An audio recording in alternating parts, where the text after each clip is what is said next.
What's up, big dog? Saber TCG here with an update to the Dragapult how-to guide that I had done a couple weeks ago. I had a couple people in the comments wanting me to add a matchup spread and kind of go a little bit into more details about all your matchups. So as you notice in the previous how-to with the Absol deck, I do this, but I wanted to go back and do this for the people that were asking. This video will not be nearly as long. I just want to focus on the matchups here, cover those for you all. And there are some other little matchups that I'll go over that won't take a lot of time for me to talk about. But here's your main ones for this format. I took the top 10 most prevalent list from Limitless, and this is what I came up with. So this is kind of what your meta is right now for the mega format. Um, as far as Phantasmal Flames, we may add a matchup here and there, but it's probably not going to be too much that we're adding on. So here's what you're going to have to focus on for the foreseeable future.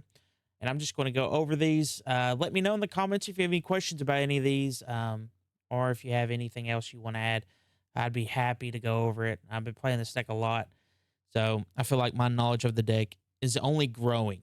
So I'm definitely figuring some stuff out, getting better at certain matchups and things like that. But without further ado, let's go ahead and look into these matchups. Gardevoir, of course, we know this is a tough matchup.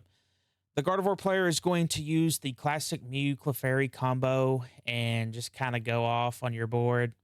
They're going to knock out Dragapult as soon as you bring it up with either the Clefairy giving those psychic Pokemon that weakness, or they're going to just completely board wipe you with the Mew attack. I've seen it before. You'd be surprised the things they can do, but it's a tough matchup. Your best bet is to keep them off the Guardy.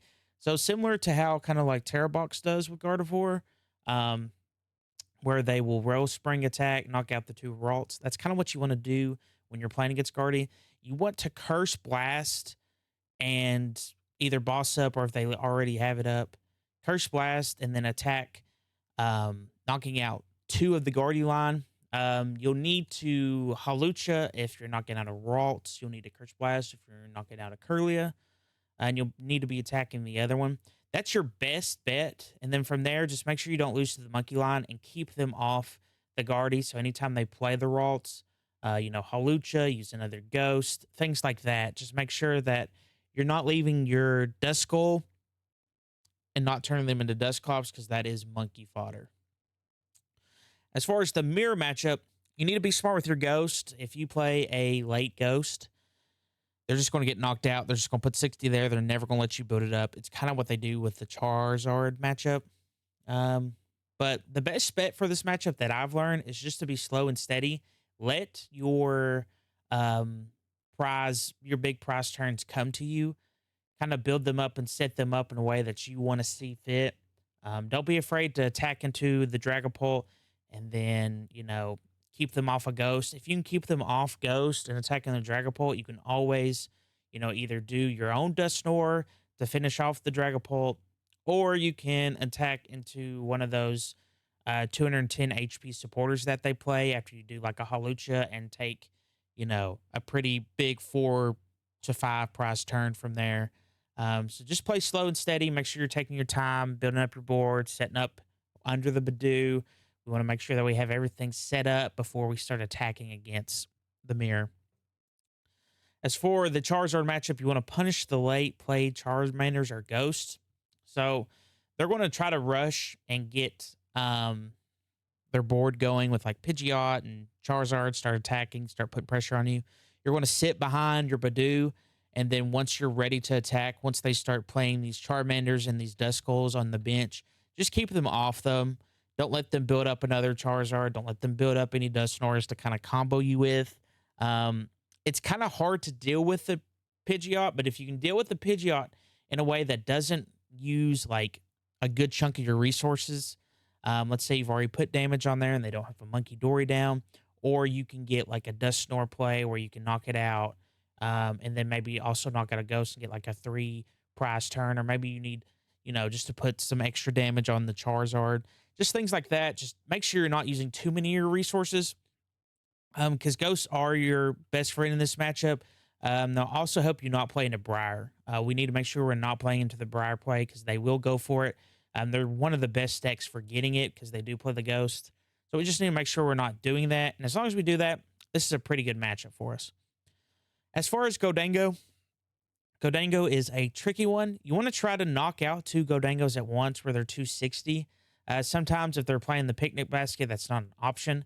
But if we can, we'd like to do something like that. But if you ever get behind and you really can't catch up, you want to gust the Genesect because they're usually the only way they can get that out is with the Air Balloon. And then you want to play a Jamming Tower. Most Gholdengos only play like the one stadium in the Lavencia, or maybe like an Artisan, just nothing too crazy. And they usually play a low count and they don't have any way of searching that out. Whereas we're going to be playing 2 Jamming Towers most of the time, especially in this meta. So it's pretty easy for us to set that up. And if we do that, we can, attack the Genesect, leave it with only 20 HP. And we can do a lot with that when we switch it back. Maybe attack a Gholdengo and a Genesect. You're going to be doing a lot of either 5 turn prizes against this deck or a lot of 4 turn prizes against this deck. As far as the Grimmsnarl matchup, this is a tough matchup. It's probably my least... No, I think Guardy or Joltic's probably my least favorite out of these, even though I don't think Joltic is necessarily a losing matchup. But this matchup is just tough because of how many Monkey Dories they play and how easy they are to get. Sometimes you get lucky and the Gardevoir player can't get the Dark Energy like they need. With Grimmsnarl, it's almost impossible for them to not get that. But your best bet is to save your Jamming Towers late so you don't play into the Devo. Usually they'll play 1 Spike Month, or they'll usually play 1 Spike Month at the beginning, and then they'll have like maybe a Spike Month and maybe an Artisan. We want to make sure that we are playing our Jamming Tower late so that they can't, just instantly Arven get the Devo and just win from there, make them have to get to the other parts of the deck, like the Artisan, like the other Spike Month. Maybe one of them's prize, or maybe, they had to ditch one off of research if they're playing that, or Ultra Ball, make them have to have as many resources as possible to do the Devo play.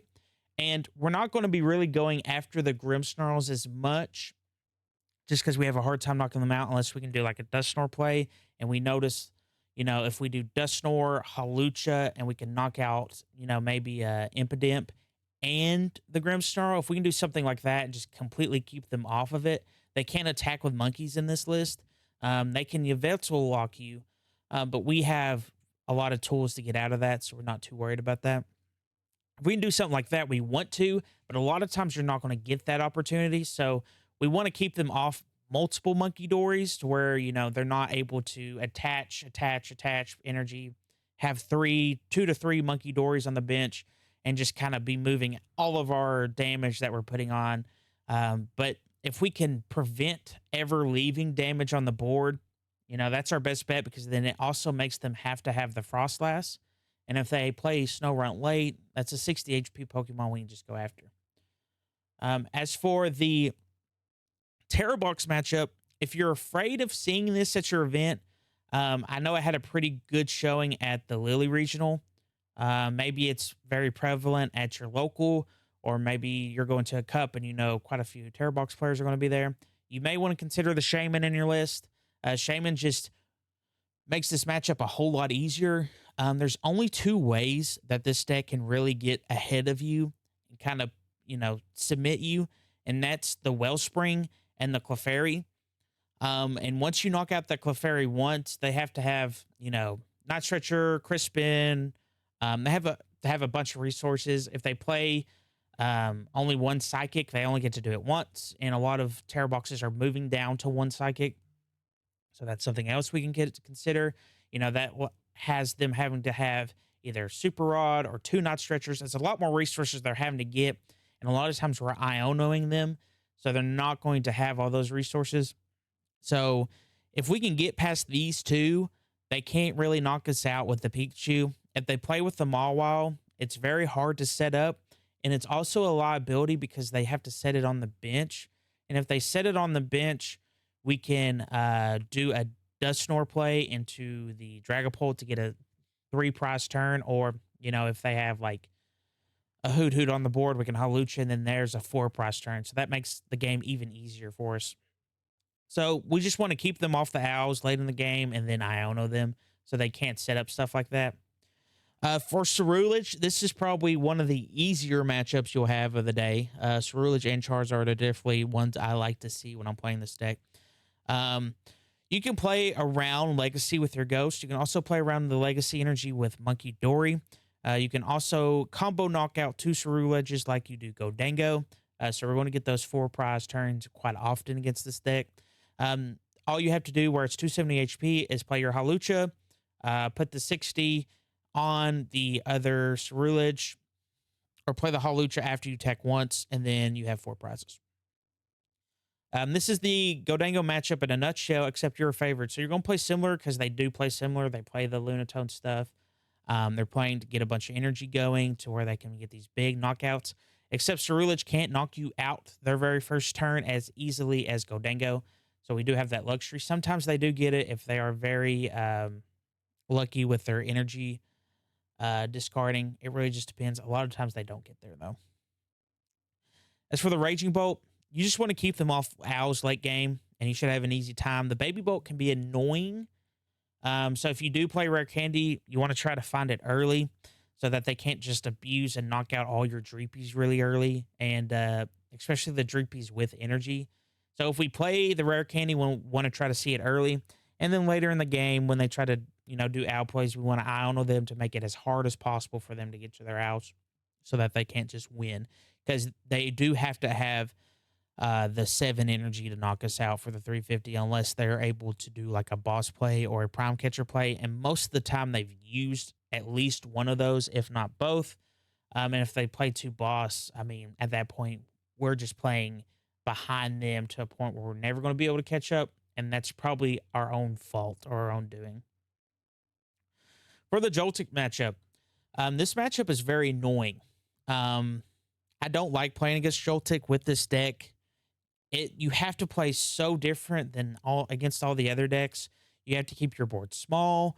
You got to hope that your Rhino sticks very well because they play the Prime Catcher and the 4 boss, so they have so many gusting options that they can get to.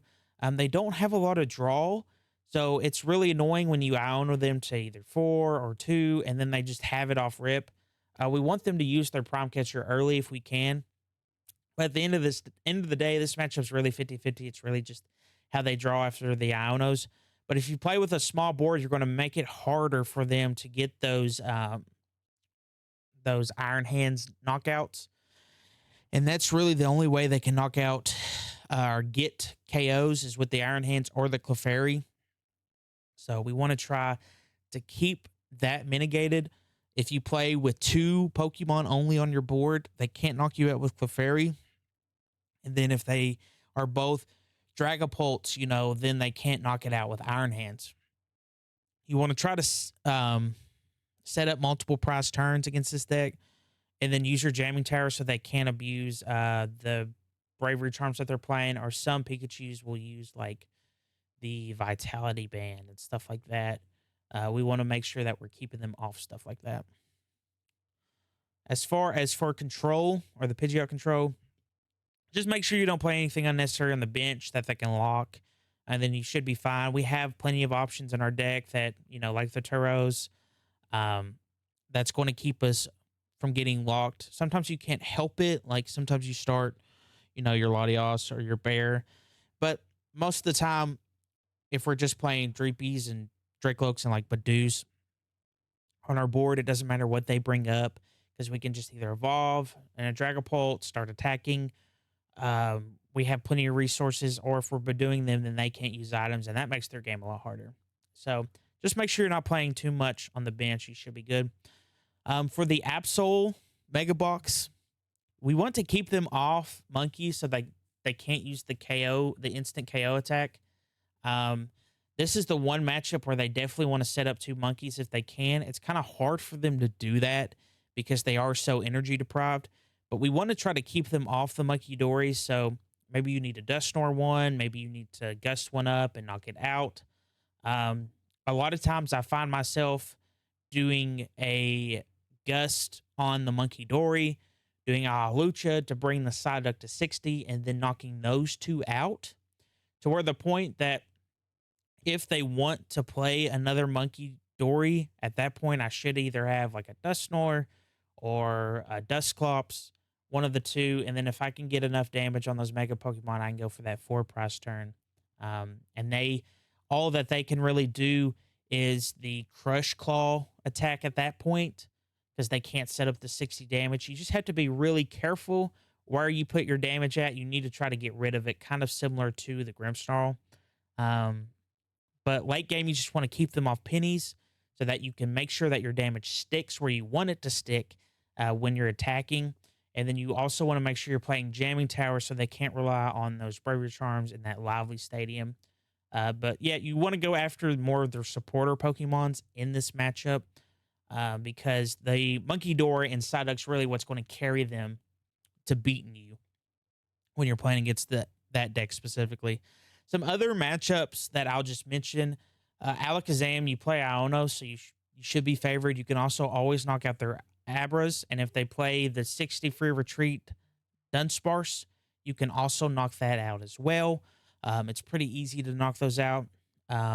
Pretty easy to keep that deck off a bunch of cards. You should definitely be favored in that matchup. The Zoroark, you have to play kind of tricky, especially if they're playing Dragapult Tech specifically. A lot of the list will either play Monkey Dories or they'll play like the Picnic Basket to heal off some damage. What you want to do is you kind of want to go after like the Reshurams or the Darmanitans, just so they don't have any way of really attacking you.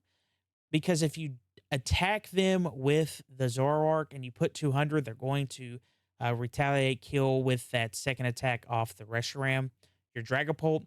So if you need to knock out a Zoroark, if they have a bunch of energy on the Zoroark and they don't have energy anywhere else, and you don't think they can really get off another attack, what you would like to do is you would like to Dusknoir and then just attack that and maybe put some damage on the board to get, additional prize the next turn when you attack. But should be a fairly simple matchup for you. As for the Crustals that you may or may not see, the Crustal, you're just going to do your Dusknoir plays, put a bunch of damage on it, and then boss up like a monkey and then get your 2-prize knockout that turn. You can do that multiple times in the game. They don't have really an easy way of stopping you from attacking or doing a bunch of damage to you to knock out like a Dragapult. So you're actually pretty fairly well placed against that deck as long as you play your Ghost correctly. A lot of your matchups is just going to be based on you playing your Ghost correctly. If you can play your Ghost at the right time, that's why you need to practice these matchups, right? Is to know when to use your Ghost, when the right time is, when to pop the Curse Blast to get those big KOs. That's what you really need to focus on when you're playing this list. I'm trying to think if there's anything else that you may play against. I know there's like some other mega decks like the Venusaur, but you're just going to play that one normal. It is a higher HP Pokemon, so sometimes it is harder to get those setup KOs, but just play normal. You should be able to, you have the benefit of being a consistent monster. This is the biggest part of this deck is just consistency. Once you get going, you're off to the races. The hard part is when you can't get going, right? But I think that's it. I don't think there's any other decks that I feel like I need to cover. Just make sure that, again, you're practicing your matchups with your Ghost specifically. You want to be able to have a feel of when the right time is to use those. The biggest thing I notice that people do when I play against them, either in a mirror or just play against this deck in general, is they don't know when to use their Ghost correctly. I specifically remember at a cup playing Typhlosion, and for my winning in, I ended up playing a Dragapult, and I was like, well, I guess I'm going home early. I was pretty bummed out. But my opponent just did not know when to use his Ghost correctly, and I ended up just winning. And I was very shocked because I was like, if he just pops his Ghost on this specific Pokemon at this certain time, I just lose.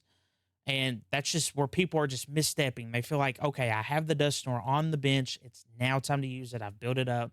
It's not necessarily the thing. And sometimes just the threat of it being on your bench makes people like anxious and go after it when they don't really need to. Um, so it's kind of a buff in that way, just having it on your bench. It's menacing, you know, just your opponent cannot stand watching it sit on the bench because it knows that when the right time happens, it's going to pop and they're just going to lose. So we really need to make sure that we're playing our ghost correctly. We need to make sure we're playing at a slower pace, but a steady pace and attaching our energy as much as we possibly can, but not to a point where we get stuck because we are playing a low energy count. But as long as you do those things in these matchups, you should do fine. But I think that's it. I think that's all I wanted to cover. Thank you all for watching. Again, let me know how you feel about these how-to videos. The love and support I got in the last one was amazing. I really appreciate that from you all. Definitely my best video so far. So I'm going to keep doing this how-to series and keep building up on that. If there's any decks that you all want me to cover, any specific matchups for this deck you want me to cover, please let me know in the comments, and we'll see you in the next one. We'll see you, big dogs.